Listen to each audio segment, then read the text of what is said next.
नमस्कार दोस्तों।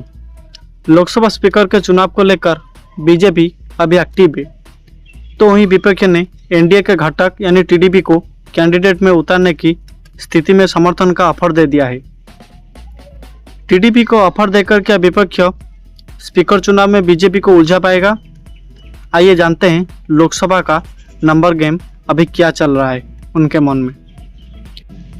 सरकार गठन के बाद अब लोकसभा स्पीकर के चुनाव की बारी है। बीजेपी की अगुवाई वाले सत्ताधारी राष्ट्रीय जनतांत्रिक गठबंधन यानी एनडीए की कोशिश आम राय बनाने की है।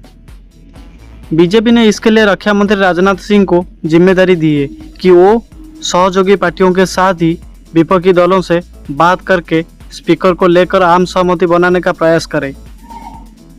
वहीं विपक्ष ने इसे पिछली लोकसभा में डिप्टी स्पीकर पद के लिए सरकार पर दबाव बनाने के लिए मौके की तरह देख रहा है। विपक्षी इंडिया ब्लॉक के नेता बार बार ये कह रहे हैं कि डिप्टी स्पीकर का पद विपक्षी गठबंधन की किसी पार्टी को नहीं मिला तो हम स्पीकर के लिए चुनाव में उम्मीदवार उतारेंगे। विपक्ष बार बार इस बात पर भी जोर दे रहा है कि स्पीकर पद के लिए चंद्रबाबू नायडू की अगुवाई वाली तेलुगु देशम पार्टी और नीतीश कुमार की जनता दल उनको कोशिश करनी चाहिए। शिवसेना के राज्यसभा सांसद संजय राउत कह चुके हैं कि स्पीकर के लिए टीडीपी अगर उम्मीदवार उतारती है तो हम ये सुनिश्चित करने की कोशिश करेंगे कि इंडिया ब्लॉक की पार्टियों का समर्थन उसे मिले। अब सवाल ये उठ रहा है कि स्पीकर चुनाव के लिए टीडीपी को इंडिया ब्लॉक के ऑफर से क्या बीजेपी का गणित उलझेगा? स्पीकर चुनाव में विपक्ष के लिए कितनी संभावनाएं हैं और लोकसभा का नंबर गेम क्या है? दोस्तों, सबसे पहले बात टीडीपी को इंडिया ब्लॉक के ऑफर की है। ऐसी चर्चा थी कि टीडीपी स्पीकर का पद चाहती है। हालांकि बीजेपी ने साफ संदेश दे दिया है कि स्पीकर की कुर्सी पार्टियां अपने पास ही रखेगी। अब विपक्ष की रणनीति चंद्रबाबू नायडू की महत्वाकांक्षा को हवा देकर ये नैरेटिव सेट करने की है कि एनडीए में सरकार बनते ही फूट शुरू हो गई। चंद्रबाबू की टीडीपी और नीतीश कुमार की जेडीयू इन चुनावों में किंग मेकर बनकर उभरे हैं। विपक्षी पार्टियों को शायद ये लगता है कि नायडू छिटक आए तो मोदी सरकार 3.0 का संख्या बल 293 से हटकर 277 पर आ जाएगा, जो बहुमत के लिए जरूरी 272 से महज 5 अधिक है। लोकसभा स्पीकर के चुनाव में विपक्षी गठबंधन को पता है कि उसके लिए कितनी संभावनाएं हैं। विपक्ष की मंशा मजबूत का संदेश देने की है। विपक्ष बार बार डिप्टी स्पीकर का पद किसी विपक्षी पार्टी को देने की मांग कर रहा है। लोकसभा में यह परंपरा भी रही है कि स्पीकर की पोस्ट सत्ताधारी दल या गठबंधन के पास रही है तो वही डिप्टी स्पीकर की कुर्सी विपक्षी पार्टी या विपक्षी गठबंधन के हिस्से जाता दिख रहा है। पिछली लोकसभा के कार्यकाल में पूरे 5 साल तक डिप्टी स्पीकर का पद खाली रहा था। अब विपक्ष की रणनीति सरकार को इस बात के लिए तैयार करने की है कि अगर वो आम सहमति से स्पीकर चुनता है व चुनना चाहती है तो उसे डिप्टी स्पीकर का पद विपक्ष को देने की परंपरा को निभाना चाहिए। लोकसभा के नंबर गेम की बात करें तो बीजेपी की अगुवाई वाले एनडीए के 293 सांसद है और बीजेपी 240 सीट के साथ एनडीए की सबसे बड़ी पार्टी है। तो वहीं टीडीपी को 16, जेडीयू को 12, शिवसेना के 7, लोकसभा जनशक्ति पार्टी जो कि रामविलास के है उनका 5 सांसद है, बाकी 10 पार्टियों के 13 सांसद है। वहीं विपक्षी इंडिया ब्लॉक की बात करें तो गठबंधन को चुनाव में 234 सीट पर जीत मिली थी। लोकसभा की 99 सीट पर जीत के साथ कांग्रेस इंडिया ब्लॉक की सबसे बड़ी पार्टी बनी। तो वहीं 37 सीट पर जीत के साथ समाजवादी पार्टी गठबंधन में दूसरे नंबर पर है। ममता बनर्जी की अगुवाई वाली तृणमूल कांग्रेस को 29, डीएमके को 22 सीट पर जीत मिली थी। स्पीकर चुनाव के लिहाज से देखें तो टीडीपी अगर उम्मीदवार देती है और उसे इंडिया ब्लॉक में शामिल दलों का समर्थन मिल भी जाता है तो पार्टी 250 तक ही पहुंच जाएगी। जो जीत के लिए जरूरी 272 के आंकड़े में काफ़ी कम है। दूसरी तरफ एनडीए के पास टीडीपी के बिना 277 सांसदों का समर्थन रहेगा, जो जीत सुनिश्चित करने के लिए पर्याप्त है। वहीं राहुल गांधी ने वायनाड छोड़कर रायबरेली को ही क्यों चुना? क्योंकि कांग्रेस के नेता राहुल गांधी ने वायनाड लोकसभा सीट छोड़ने का फैसला किया है। वो अपने रायबरेली से सांसद बने रहेंगे। पार्टी के अध्यक्ष मल्लिकार्जुन खड़गे ने इस बारे में जानकारी देते हुए बताया कि प्रियंका गांधी वायनाड सीट पर होने वाले उपचुनाव में कांग्रेस की आधिकारिक प्रत्याशी होगी। बता दें कि राहुल गांधी ने हाल ही में संपन्न हुए लोकसभा चुनाव में अपने दोनों सीट वायनाड और रायबरेली पर प्रभावशाली अंतर से जीत हासिल की थी। नई दिल्ली में पार्टी प्रमुख मल्लिकार्जुन खड़गे के आवास पर कांग्रेस के शीर्ष नेतृत्व ने चर्चा के बाद एक प्रेस कॉन्फ्रेंस के दौरान इस फैसला की घोषणा की। राहुल गांधी जब 2019 में गांधी परिवार के गढ़ रहे थे, अमेठी में बीजेपी के स्मृति ईरानी से हार गए थे, तब वायनाड ने उन्हें अपना प्रतिनिधि चुनकर भारत के संसद में भेजा था। फिर राहुल ने मुश्किल की घड़ी में अपना साथ देने वाले वायनाड को छोड़कर रायबरेली को क्यों चुना? दरअसल ये निर्णय पार्टी की रणनीति का संकेत देती है। 2024 के लोकसभा चुनाव नतीजे से उत्साहित कांग्रेस आक्रामक रुख अपना रही है। लेखक और राजनीतिक विश्लेषक रशीद किदवाई ने आज तक से कहा, जो कि न्यूज़ चैनल है, आज तक न्यूज़ चैनल से कहा, कांग्रेस का ये फैसला एक मजबूत और सोचा समझा राजनीतिक संदेश है। किदवाई के मुताबिक कांग्रेस 2029 के आम चुनाव से पहले के समय का अच्छा उपयोग करना चाहती है। नरेंद्र मोदी 2014 और 2019 का मुकाबला राजनीतिक रूप से कमजोर स्थिति में है, क्योंकि केंद्र में इस बार पूर्ण बहुमत की नहीं बल्कि गठबंधन सरकार है।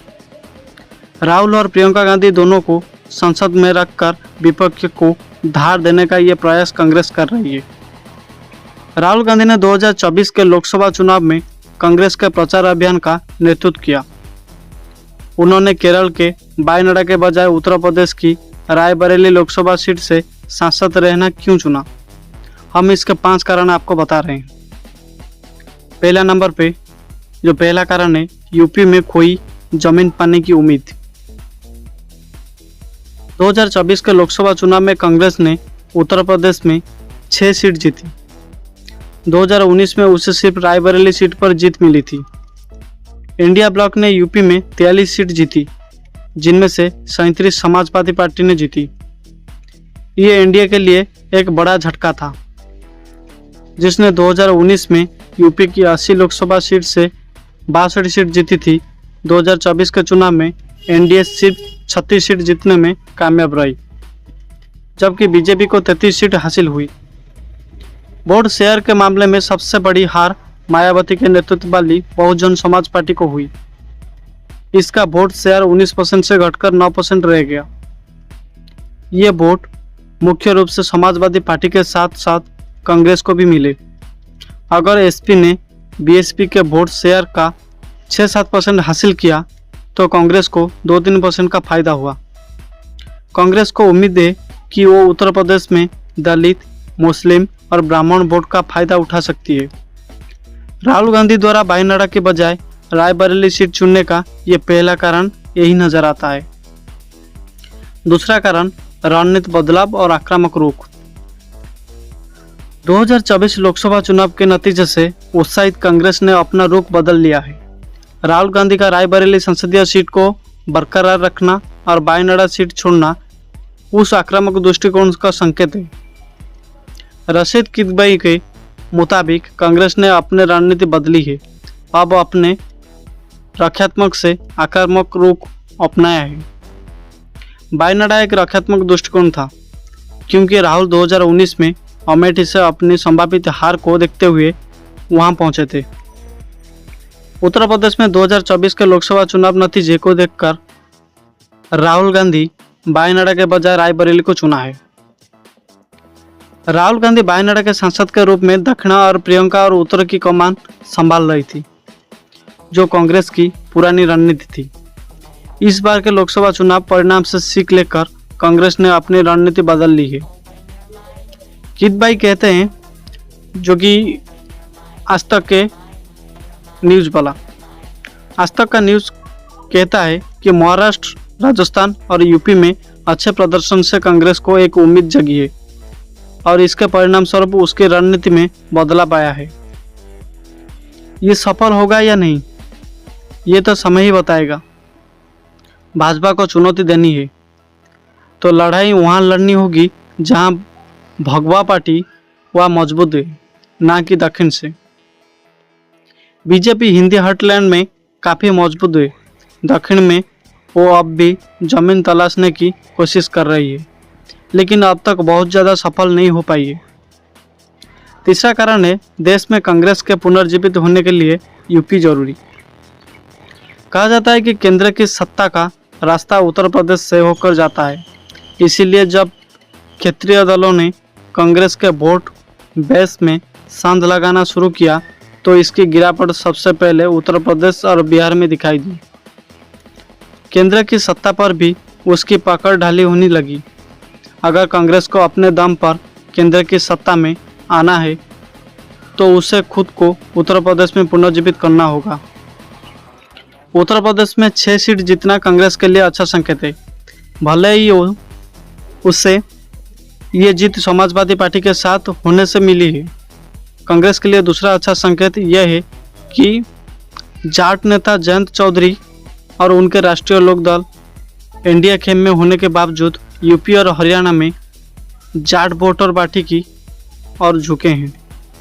4 नंबर कारण है, दिल जीतने के लिए कांग्रेस को हार्टलैंड जीतना होगा। दिल जीतने के लिए कांग्रेस को हार्टलैंड जीतना होगा। यहीं पर उससे अकेले और क्षेत्रीय सहयोगियों के साथ गठबंधन में भाजपा से मुकाबला करना होगा।